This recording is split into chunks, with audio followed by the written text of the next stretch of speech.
Hello guys, नमस्ते दर्शकबिन, नमस्ते सबैलाई नमस्ते। हजुर बिन्दास कान्छाको युट्युब च्यानल सब्सक्राइब गरिदिनु होला। हामी चाहिँ मेरो चाहिँ गाउँको यात्रा हाम्रो डाँडा पोखरा। आज बिन्दास कान्छालाई अलिकति मौसमले च्यालेन्ज गरेको अवस्था सही गाइज। सबैजनाले लभ ट्याप पनि गरिदिनु होला, 11 सेयर पनि गरिदिनु होला। कालो चढ्दैछौँ हामी चाहिँ,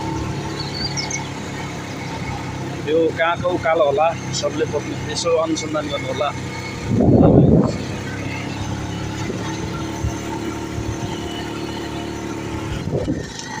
हाय गाइस, फुले तपाईँको यो गाउँ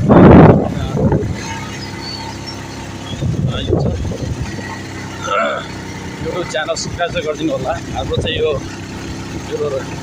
बिन्दास कान्छाको टुट रामेछाप बाटो है। यो बाटो त राम्रै छ, सबै मौसमले च्यालेन्ज गरेको अवस्था। यो बाढी पहिरो अहिले चाहिँ भक्तपुरदेखिको पानीले ठटाएको अवस्था। अहिले आएर चाहिँ अलिकति राहत गरेको छ है। इन्द्र भगवानले सुनिदिएको जस्तो छ है सबैलाई। चाहिँ हाम्रो रामेछापको अर्ग्यानिक डाँडा काँडा सुन्दर रामेछाप सबैले है मेरो युट्युब च्यानल सब्सक्राइब गरिदिनु होला। हेलो नमस्ते है, नमस्ते बिन्दास कान्छाको सबैलाई नमस्ते। झोरले ढोकिया लासो फ्याकुल्टी है।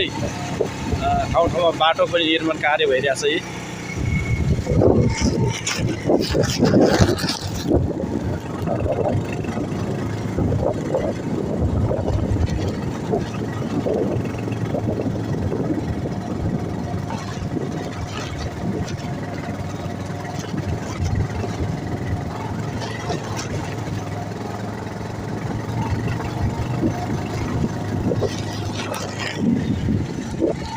नमस्ते हजुरै सबैलाई। बाटोको कारणले गर्दा अलि राम्रो क्लियर देख्न सकेन। सबैले मलाई फलो पनि गरिदिनु होला है।